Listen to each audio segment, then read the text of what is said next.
arguments as you can. Ashton sighed. You haven't been yourself since you came back from New York. I'm fine, Maggie lied, forcing a smile before taking a prolonged sip of tea. Work's just been busy, that's all. She didn't want to talk about New York, or what happened afterward. Maggie's phone rumbled on the table and alerted her to an incoming call. Speaking of work, she said, answering before the third buzz. Bishop? Ashton scrunched his nose at the mention of his former boss. We have a situation, Bishop said, forgoing pleasantries. Maggie sat up straight in her chair, unused to the panic that laced his words. What is it? Bomb threat. We have reason to believe it's legitimate. Where? She asked, a pit of dread forming in her stomach. Trafalgar Square. Maggie closed her eyes.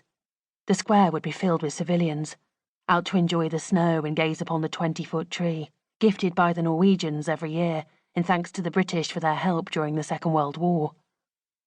I can be there in less than 10 minutes. Hurry, Bishop urged. The bomb squad is on their way, but they were called out to another incident in Wembley. I'll call you when I get there. Maggie hung up and grabbed her coat. What's wrong? Ashton asked, standing up as she fumbled with the jacket sleeves. We've got a situation, Maggie said, already calculating the quickest route to the square. I have to go. Leaving Ashton, Maggie barged out of the door and took off at a run. Wait! Ashton yelled, following behind her.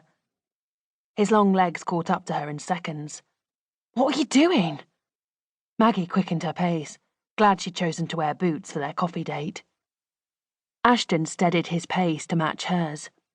I'm coming with you. Maggie pressed her lips into a thin line. She didn't have time to argue. Together, they charged southeast down Regent Street, feet sloshing in the wet snow, grimy from a day's worth of travellers. The slush was a horrible mix of grey and brown along the edge of the pavement, shoved to the sides of the road in mounds to clear the way for traffic. Ashton zipped his jacket up as he ran, snow dusting his jet-black hair. Brief me. Grit crunched under their boots as they crossed the road and continued onto Coventry Street, weaving through the crowded afternoon traffic. Bomb, Maggie said between puffs, her hot breaths like bursts of smoke. Trafalgar Square. Fuck, Ashton hissed, picking up his pace. Maggie matched him, taking a right to remain on Coventry Street. Bargain shoppers laden with overstuffed bags hobbled along the pavement, careful to avoid any underlying sheets of ice below the layer of snow. The soles of Maggie's sensible boots kept her steady as they sprinted through the shoppers, careful not to collide into them in an explosion of half-price clothes and frivolous electronic goods. Sweat trickled down Maggie's back as her body settled into the rhythmic surge of running. Counting the time in her head, she estimated a total of 6 minutes had passed before they reached the corner of Coventry Street and turned left into Pall Mall. Traffic was congested, the never-ending lines of London vehicles especially thick from the added holiday tourists. The cars inched close to the backs of their neighbours, honking and waving frustrated fists at drivers who wouldn't allow them to merge in from Cockspur Street. Maggie's heart sank as she and Ashton turned the bend and caught sight of Trafalgar Square. Nelson's column rose high above the crowded square, the granite statue of the Admiral looking down upon the mass of people.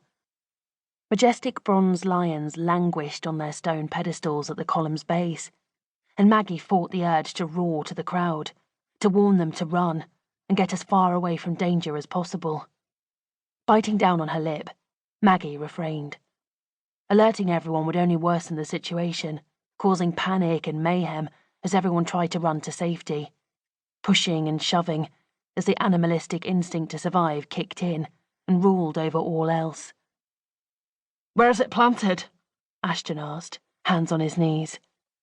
Maggie ran a hand through her hair and looked around. I don't know. Bishop never said. Which meant he didn't know. The bomb could be anywhere. Let's split up. She pointed to the National Gallery, with its steps and stone pillars, crowned with a dome on the roof.